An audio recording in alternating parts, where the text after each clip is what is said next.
मेरे पापा टेलर थे, ठीक है। मशहूर टेलर थे। मेन चीज़ क्या है कि उम्र सिर्फ एक पड़ाव है, एक नंबर है, वो तो है। सीखने की कोई उम्र नहीं होती, और आप इस बात को साबित कर रहे हैं। और मेरे पापा ने कभी नाप नहीं लिया भैया। लेडीज़ कपड़े सिलते थे, कभी लेडीज़ का नाप नहीं लिया। नाप ही नहीं लिया? नहीं, कभी फिर कैसे नहीं करते लिया। थे? हाँ, ऐसे सिलते थे बिना नाप के, और एक का भी ऐसा नहीं होता जो कपड़ा उसका सेट ना आए। वो बाहर जाते ही एक को चक्कू मारने का ट्राई करता है, सो दैट उसको वापस ही जेल में डाल दिया जाए।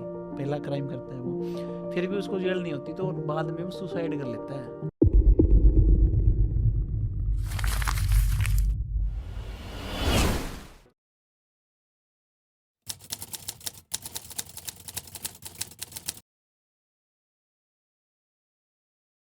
हाय, दिस इज रविंद्र शिवाच, और आप देखना स्टार्ट कर चुके हैं टैलेंटेड रितु इंसान, जिसमें हम अपने स्टूडेंट्स के इंटरव्यू शूट करते हैं।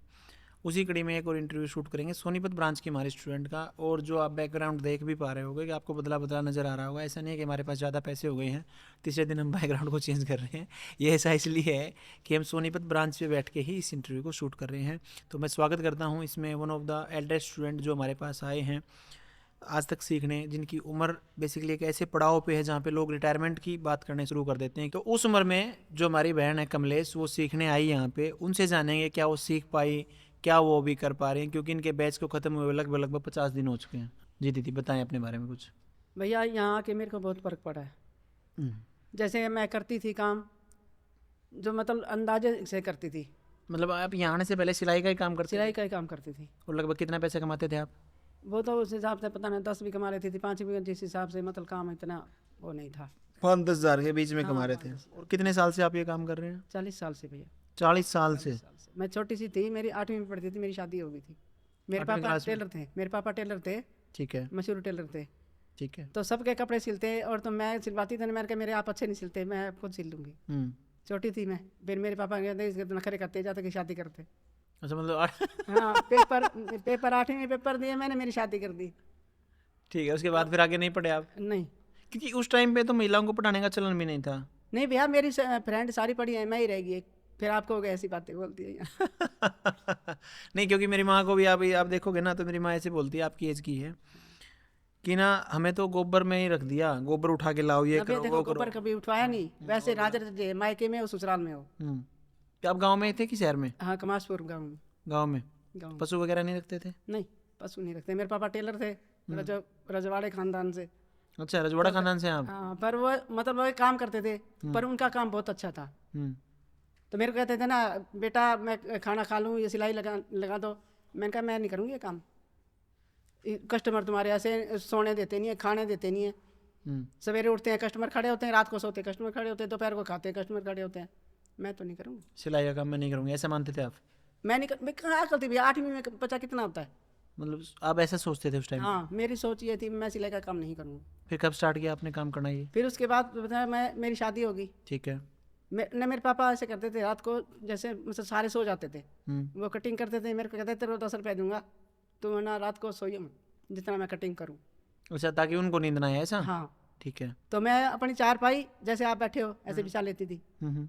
तो मैं जागती रहती थी। मैंने कहा पहले 10 का नोट रख दो मेरा। 10 का नोट रख दिया उन्होंने। जितना टाइम उन्होंने कटिंग करी, 1 बजे तक करी, 2 बजे तक करी, 12 बजे तक करी, 11 बजे तक करी, इतना मैं जगती रहती थी। ठीक है। और भैया मेरे को उनकी कटिंग पूरी आ गई। अच्छा, ऐसे देख देख के? हाँ जी, कहीं ऐसा तो नहीं हो 10 रुपए की बजाय आपको सिखाना ही चाह रहे थे कि देख देख के बच्चा अब जोर करके हो सीख सकता है सके? भैया। ऐसे ही होता है, ट्रेनिंग ऐसी ही होती है कई ये भी बार। हो सकता है। अब वो माँ बाप हैं, उनकी सोच उनके पास। अब जैसे आप कई बार देखोगे ना, आप कई बच्चों के इंटरव्यू सुने ना, आप जो ये यूपीएससी वगैरह की तैयारी करते हैं, तो उनमें से जिनके माँ बाप पहले से आईएएस आईपीएस होते हैं ना, वो बच्चे कहते हैं जी मैंने तो 6 महीने तैयारी की थी, मैंने तो कोई तैयारी नहीं की, मैं तो सिलेक्शन हो गया। जबकि उनको ये नहीं पता, जिसके माँ बाप खुद आईएएस आईपीएस है, उनकी तो बचपन से तैयारी शुरू हो रखी है, उनको पता ही नहीं है, उनको ऐसे माहौल में डाला गया है। फिर उस टाइम ना भैया इंची टेप का नहीं था ना, उस टाइम तो ऐसे करके तो ऐसे कर देते थे। ठीक जैसे है। हाथ मारा वैसे इतना भैया। मेरे पापा ने कभी नाप नहीं लिया भैया। लेडीज़ कपड़े सिलते थे, कभी लेडीज़ का नाप नहीं लिया। नाप ही नहीं लिया? नहीं, कभी फिर नहीं कैसे लिया करते ना। थे? हाँ, ऐसे सिलते थे बिना नाप के, और एक का भी ऐसा नहीं होता जो कपड़ा उसका सेट ना आए। और एक सिलवा के लेके थी तो चारों को लेके आती थी। देखो इतना मतलब उनका इतना परफेक्शन लेवल था। हाँ। ओके, तो आपने कपड़े नई बहू आ गई जैसे कोई, हम्म। कहती जा ताऊ ना सूट दिया ये, कहती ताऊ वहाँ खड़ी हो जाती। वो कह यहाँ नज़दीक नहीं आने, जैसे आप बैठे हो नज़दीक नहीं आने देते थे। कहते वहाँ दूर खड़ी हो जा। तो कहती ताऊ मैंने सूट सिलवाना था, अब बेटा वहाँ रख जा। रख दिया। तो वो कहते थे ताऊ फिर नाप। कहती मेरे को ये बता दे, गोडे से ऊपर डालेगी या गोडे से नीचे, बाजू पौनी करवाएगी क्या दी, फिटिंग डालेगी कि थोड़ा सा लूज, बस। समझ गया मैं। बेसिकली क्या सलवार कहाँ बांधती है, सुंडी से नीचे बांधती है, सुंडी से ऊपर, बस सिर्फ यही बात पूछते थे। नहीं, बात उनकी जायज़ थी। बेसिकली क्या होता है, जब इंसान लगातार काम करता है ना, तो आप इस चीज़ को समझो, उनको ये पता चल जाता था शरीर को देखते ही कि क्या क्या साइज़ है। भैया उन्होंने 50 साल काम करा है, वही मैं कह रहा हूँ, एक्सपीरियंस बोलता था। मैं बता रही हूँ ना, कभी उन्होंने लेडीज़ को कभी नाप लेने की कोशिश भी नहीं करी, मानोगे। चाहे जवान आती चाहे बुजुर्ग आती, वहीं ऐसे करते, बस देखते भी नहीं थे, मशीन चलाते थे ना, देखते भी नहीं थे उनकी तरफ, बस ऐसे करके अब बस ऐसे करते रहते, जैसे कहते वहाँ रख जा, बस। एक्सपीरियंस बोलता था ना, हाँ, ऐसे एक्सपीरियंस के हिसाब से बना देते थे। और आवाज़ से पहचान लेते थे, आवाज़ से पहचान लेते थे, वो आई थी। ऊपर नहीं कभी देखा उन्होंने, सामने जैसे हम आप देख रहे हैं, उन्होंने कभी ऊपर नहीं देखा। समय ऐसा होगा, हाँ, इतना मतलब उनका होता। तो फिर मैं क्या हुआ, मेरी शादी होगी, तो मेरी कटिंग पूरी आ गई, मशीन खोलनी बांधनी सब कुछ आ गया। ठीक है। तो उसके बाद मेरे मेरे जैसे मेरे को देखने आए, वो कहते हैं इनको तो सिलाई आती है, मेरे पापा कहते हैं सिलाई आती है इसको। सिलाई माने सिलाई? सिलाई भाई, सिलाई का काम आता है इसको। ठीक है। ठीक है। मैं ससुराल गई, मेरे देवर की शादी थी मेरे 5 दिन बाद, मेरी सास ने मेरी देरानी के कपड़े ले आई, वो कहने लगी कि ये ले इनको सिल दिया, ब्लाउज थे और 2 सूट थे। 5 दिन हुए थे आपको? 5 दिन हुए थे। तो मैंने कहा मेरे को तो नहीं आती सिलाई। कहती है आपके पापा ने तो कहा था इसको सिलाई आती है। मैंने कहा मेरे को सिलाई नहीं आती। कहती है आपके पापा ने बोला था सिलाई आती है आपको, झूठ बोल रहे हो। मैंने कहती है वाकई मेरे को सिलाई करनी आती नहीं थी, कटिंग तो आती थी। मैंने क्या करा, अब मैं नहा के सिर धो के खड़ी हुई, मेरे को गुस्सा तो बहुत आया अंदर से। मैंने जब मेरे को सिलाई आती नहीं तो मेरे पापा ने बोला क्यों से। तो उसके बाद मैंने क्या करा, कटिंग कर दी। कटिंग कर दी, ऐसी भगवान की ऐसी कुदरत थी, मेरे पापा आ गए। आवाज़ सुनी मैंने सीढ़ियों से, मैं तो कपड़े लपेट के ना सारे रख दिए। मेरे आगे तो गुस्सा तो आया हुआ था मेरे को। मैंने कहा पापा आपने ऐसे क्या बोला, इसकी सिलाई आती है। कहती है कहते टेलर की लड़की है, इसको क्या सिलाई नहीं आती। बोल दिया मैंने कहा ये कपड़े रखे हैं सिल के जाना, मैं नहीं सिलूँगी। तो कहने लगे चल बेटा कोई बात नहीं, रख दे, तू अपना आराम से शांति से रह, गुस्सा मत हो, तो अपना जो काम करना कर ले। ठीक है। तो मेरे पापा ने पानी नहीं पिया मानोगे, और उन्होंने सारे कपड़े मेरे खोल के थे, कटिंग बढ़िया से हो रखी थी। कहते कटिंग तो तूने बहुत अच्छी कर रखी है मेरे को, कहते। तो मैंने कहा मैं सिलूँ नहीं। उन्होंने क्या करा, ब्लाउजों की प्लेटें गले बना के और पोंचे वगैरह बना के सारा को कमीज के गले बना के रख गई। कहते बेटा आप तो कर लेंगे ना सीधे सिलाई, अब तो कोई दिक्कत नहीं है। उस दिन के बाद मेरी देवरानी पता क्या कहती है, कहती है भरजाई ऐसे कपड़े कभी मेरे टेलर ने नहीं सिले जैसे आप मेरे बिना नाप के सिले थे। एक्सपीरियंस की बात बता रही हूँ। आपको भी ऐसी आदत हो गई थी फिर कि आप भी माप नहीं लिया फिर आपने? नहीं, भगवान के ऐसे करने भैया, कभी भी कपड़ा कोई मेरा वापस नहीं आया आज तक? हाँ जी, ये देख लो। कमाल की बात है, आजकल के टेलरों के तो डेली आते हैं। मेरा कभी नहीं आया तक। क्या क्या सिलते थे आप यहाँ से पहले? मैं सिलती सब कुछ थी, जैसे मतलब पैंटें तो खैर अभी चल रही है। मेरे टाइम में क्या था, सिंपल सलवार। कितने सलवार थे, 1 रुपया लेते थे सूट का, जिस टाइम सिलने लगी थी। 1 रुपये में सिलना स्टार्ट किया आपने? 1 रुपया सूट। उसके बाद 1 के मतलब 1.5 हुआ, 1.5 से 2 हुए, 2 से 2.5, 2.5 से 3, 3 से 5, 5 से फिर 7, 7 से 10, 10 से 15, 15 से 20, ठीक है, फिर 25, फिर 30, ऐसे मतलब हर साल 5 रुपये बढ़ाते गए।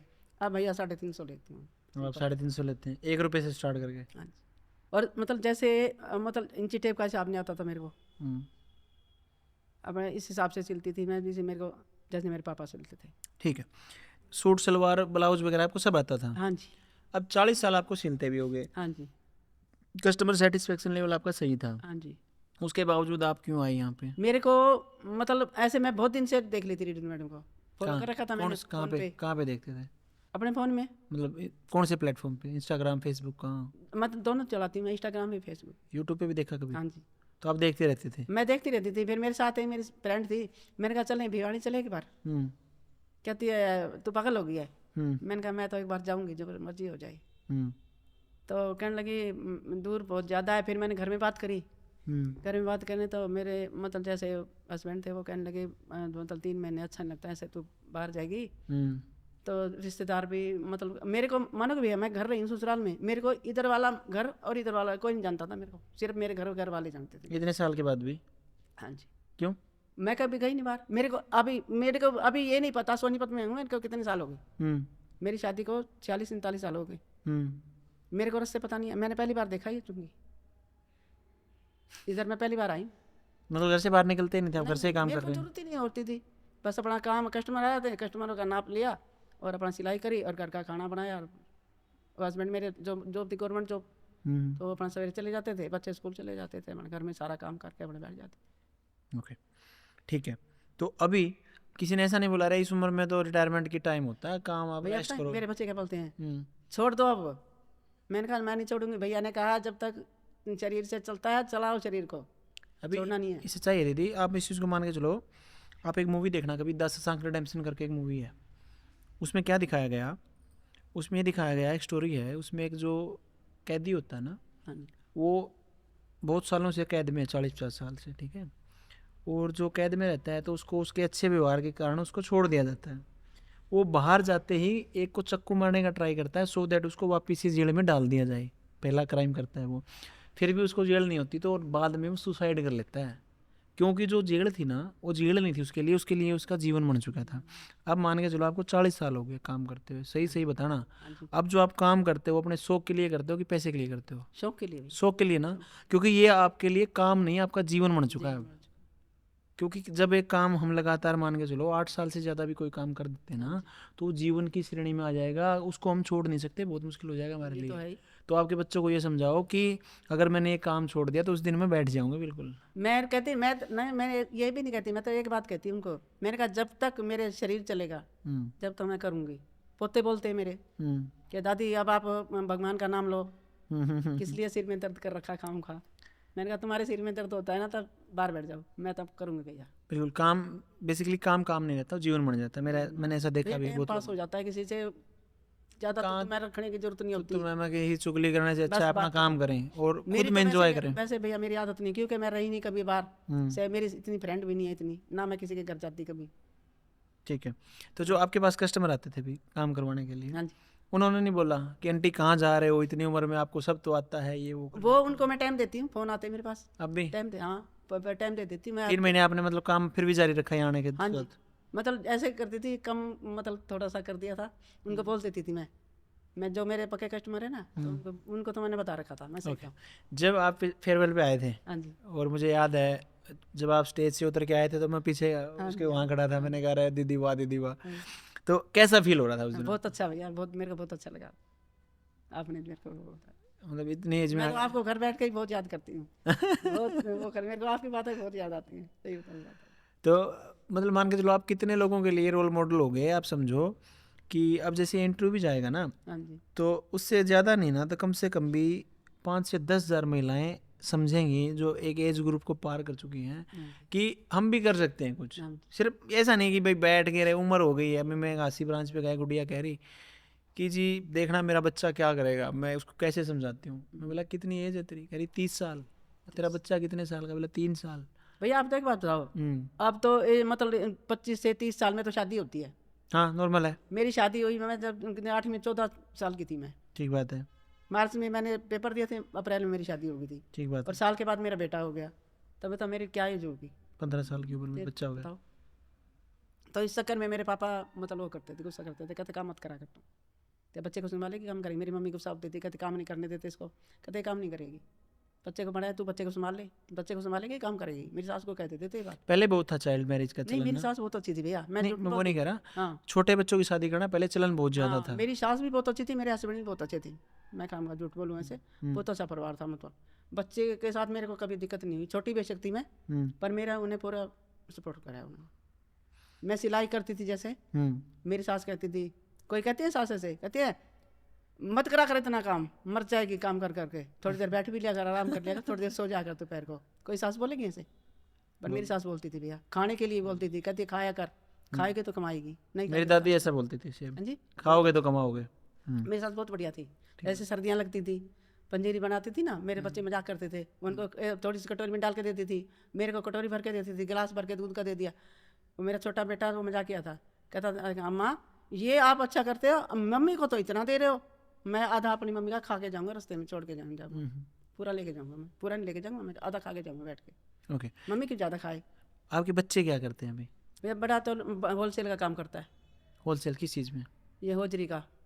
ओके, होजरी माने जो ना समझ पाए बेसिकली क्या है होजरी? होजरी ये नाइट सूट हैं, टी शर्ट हैं, जैसे मतलब ये लेडीज के जो भी हाँ लेडीज कपड़े हैं बेसिकली, उनको होलसेल का काम करता हाँ है। जी, ओके, एक ही लड़का है?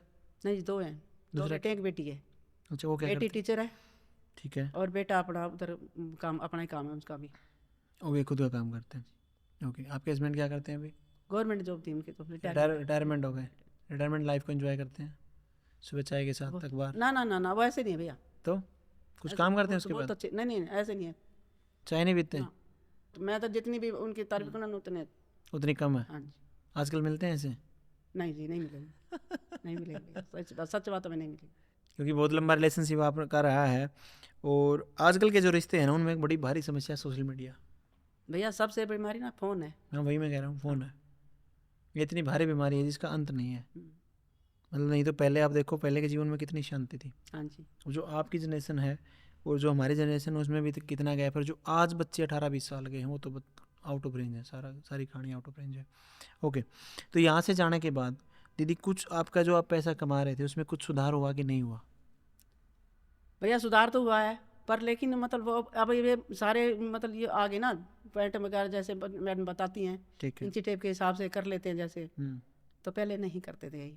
अभी आप कर रहे हो? हाँ, ड्रेस भी आपने बनाई है, पहले बना लेते थे ऐसा? कल शाम को लेगी थी कपड़ा ये मैडम से। हाँ। ये कल रात को कल रात में बनाया क्या आपने? रात को बनाई है मैंने बैठ के इंटरव्यू के लिए? हाँ जी।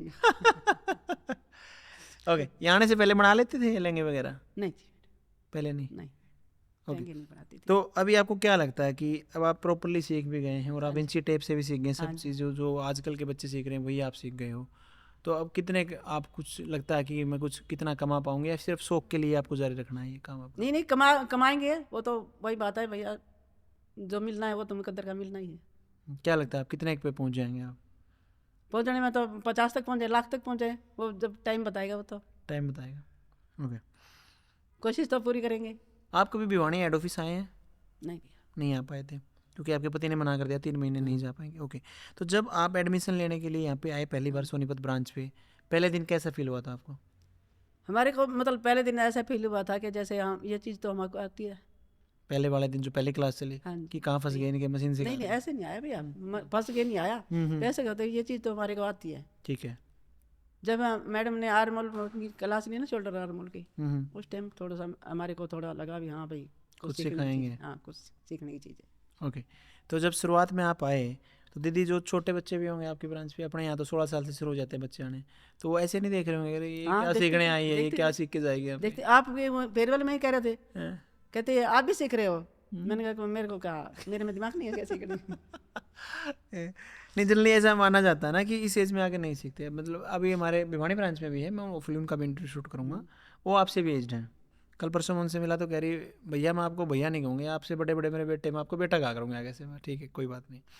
तो मेन चीज़ क्या है कि उम्र सिर्फ एक पड़ाव है, एक नंबर है, वो तो है, सीखने की कोई उम्र नहीं होती, और आप इस बात को साबित कर रहे हैं। भैया मैं बताऊँ एक बात, मैं हमारे सामने ना ट्यूशन पढ़ाते टीचर, ठीक है। मैं उनसे परसों ना मजाक कर रही थी। मैंने कहा भैया, कहता है हाँ बोलो। मैंने कहा एक काम करो, मेरे को 1 घंटा इंग्लिश की सिखा दिया करो। हंसने लगे वो, कहते कोई बात नहीं, सिखा देंगे। इंग्लिश भी सीखना चाह रहे हैं आप? मैं बहुत बढ़िया। सीखूंगी। क्या करेंगे इंग्लिश सीख के?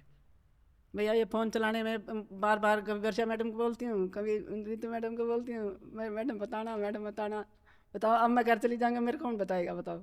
अच्छा, ओके। यहाँ का स्टाफ के साथ कैसी बॉन्डिंग रही है आपकी? बहुत अच्छे भैया, बहुत अच्छे, जितनी भी इनकी बड़ाई करो उतनी कम है। ये बोलने के लिए पैसे सारी मैडम हाँ बहुत अच्छी है। पैसे भी कभी कहा गया कि पैसे मिलेंगे हमारी बढ़ाई करोगे तो? नहीं भैया, ऐसे तो नहीं हो सकता। ओके, रितु मैम से आप मिले हैं कभी? हाँ जी, कब आए थे बीच में, जब सर्टिफिकेट दिया था, पहले भी आए थे फेयरवेल पे। कैसा रहा आपकी बॉन्डिंग उनके साथ, कैसी रही? बहुत अच्छा रहा मैडम, बहुत अच्छा। मैडम की भी जितनी बड़ाई करे उतनी कम है।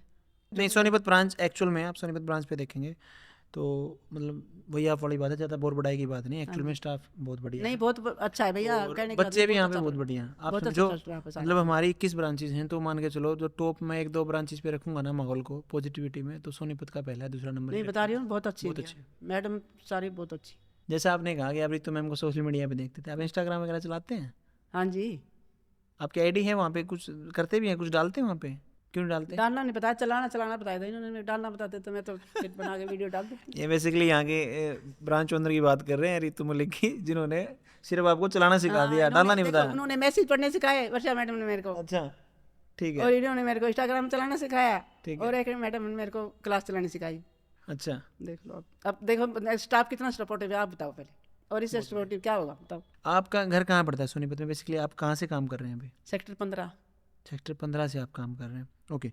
सपोज कीजिए इस इंटरव्यू को देखने के बाद कोई आपसे काम करवाना चाहे तो आप तक कैसे पहुँचे वो? भैया मेरा नंबर पट्टी पे लगा देना, आ जाएंगे। तो लगभग 3 महीने में दीदी आपका यहाँ पे खर्च कितना होगा? खर्च भैया जो फीस लगी है कपड़ा, फीस तो आपकी जो लगी होगी, फैब्रिक पे कितना खर्चा लगा आपका? फैब्रिक पे कम से कम 10,000 रुपये तो लगेंगे। सिर्फ 10,000 रुपये? हाँ जी। सिर्फ 10,000? कैसे काम चला 10,000 रुपये में? हमने चला लिया, हम खुद कपड़ा बनाते हैं घर, ले चल गया। बनाते हैं मैंने? कपड़ा हमारा ना अपनी शॉप है। अच्छा, आपको पैसे नहीं देने पड़े ऐसा? मैडम से लेते थे तो पैसे देने पड़ते थे, जॉब से लेते तो फिर क्या के पैसे देते। यही मान के चले आप भिवानी आते तो आपका 24,000 रुपये तो पीजी का लग जाता। कोई बात नहीं भैया। ब्रांचेस देने का कितना फ़ायदा हुआ है बेसिकली? हाँ वो तो है ही। कि मान के चलो पीजी का खर्च 24,000 रुपये होता है, 30,000 रुपये में आपका कोर्स निपट गया ब्रांच में। आपने एक लंबा अरसा जिया है और बहुत सालों से आप ये काम कर रहे हो। अंत में आप महिलाओं के नाम क्या संदेश देना चाहेंगे?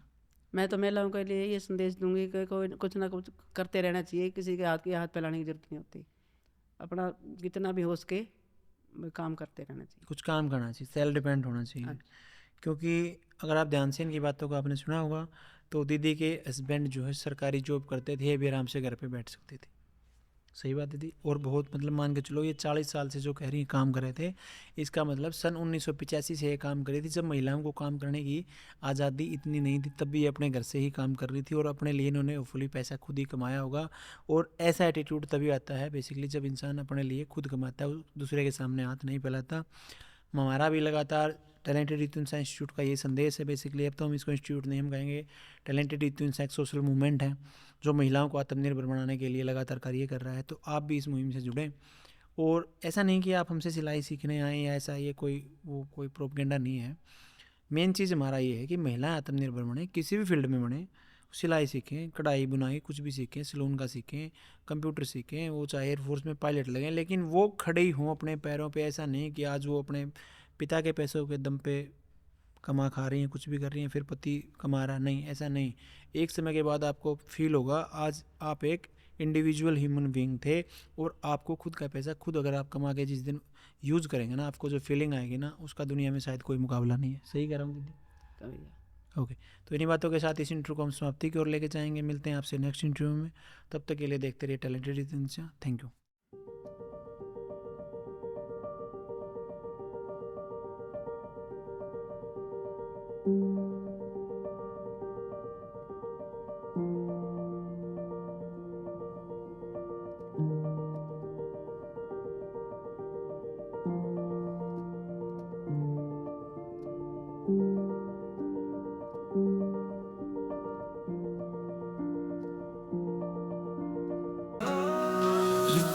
इंसान नाम है उसका।